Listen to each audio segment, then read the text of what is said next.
A long time ago, there was this prime minister who died. And there was this finance minister who was in great favor of the king. Let's call him Nicholas. So Nicholas assumed that after the prime minister died, he would have been given the role by the king. Instead, he opened it up. And Nicholas was thinking, damn, I must be falling out of favor of the king. I gotta do something. So you know what Nicholas did? Nicholas threw a massive party in honor of the king. I think that's a good move, right? Women came to the party, men came to the party, many people came to the party. The only person they approached at the party was Nicholas. They were saying, thank you Nicholas for the food, thank you Nicholas for the wine, and thank you for this amazing party. So the spotlight was on Nicholas.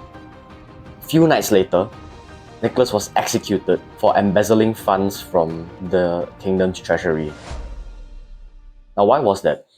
You see, the king, which was, I think it was King Louis was it 14? King Louis the 14th was an egotistical man, he had pride. When you are a king, you're obviously going to have some pride because when you're higher up in the social hierarchy, your ego will be backed up by your accomplishments. He's a king, he's accomplished a lot. His ego will be damn massive. So when Nicholas threw this party in honor of the king, he thought that the king would appreciate him more. But instead, what happened was that he took away all the spotlight from the king, and people were approaching Nicholas instead of the king. King didn't like that. Off with his head. Now that's a really extreme example of law 1 of the 48 laws of power, to never outshine the master. Never show that you know more than the master itself. Because, like I mentioned, people have egos, they're fragile. And if you insult their intelligence or other factors like their ego, their pride, they're going to secretly resent you. When you are with your teachers and you act like you know more than your teacher's going to think you're a smart ass and he's going to try and fail you every possible chance he can get. But on the other hand, if you're like a cocksucker, you got the teacher, oh, that's interesting, I never knew that before. Oh, you used to work there, that's interesting. How long did you work there for? You like feed his ego, wow, so you accomplish all this stuff. Yeah, just feed his ego, bro.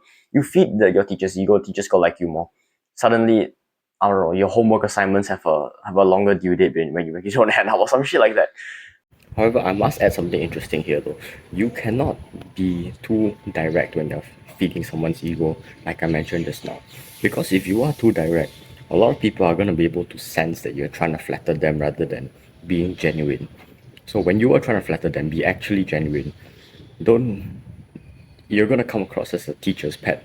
And you know, that's not going to make you very popular amongst your peers. So make sure that you do that. Try to be as genuine as possible, and when it's something that you feel like you don't exactly respect, don't compliment it.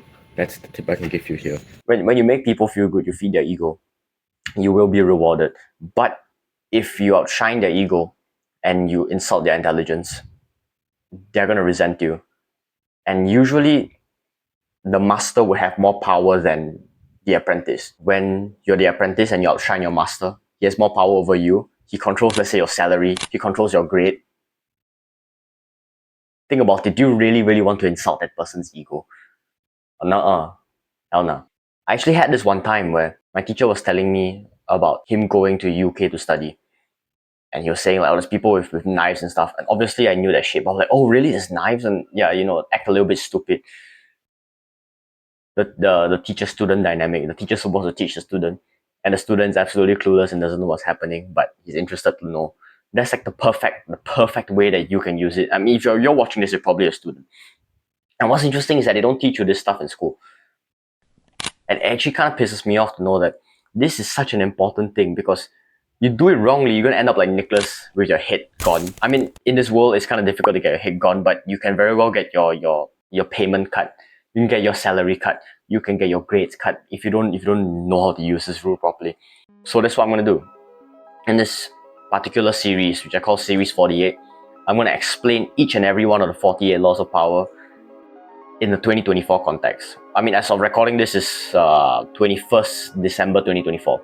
So I'm going to explain every single law that I have read from this book. So far I'm at law 22. I'm going to continue reading and explain to you. Because this book's actually really difficult to read. You're going to come across random weird names like King Louis X14, X1V, which really means King Louis the 14th.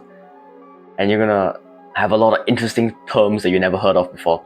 Interesting stories like getting his head cut off because he was accused of going into the treasury room and stealing funds. It's not really related to what's going on in our real world currently today.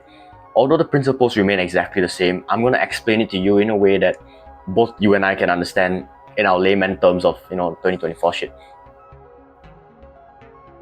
Let me see if there's anything else I want to say about this video. But when your little brother comes up to you and you ask him something like, do you know how many legs a caterpillar has? And then he'll be thinking, like he obviously doesn't know, right? And then when you tell him, oh, a caterpillar actually has 6 legs, even though it looks like he has many more, he'll be like, I know. You're like, bro, you don't know that shit, bro. Like, come on, you don't know. Come on. So yeah, you want to slap the shit out of him because you have power over him. But obviously, I don't slap my brother. But yeah, you get the point. Oh, that pisses me off all the time. But that doesn't matter. You gotta find out. You gotta understand this. Do not insult your superior's intelligence. Do not insult their ego. That's about all for this video. Cheers, bro. Oof.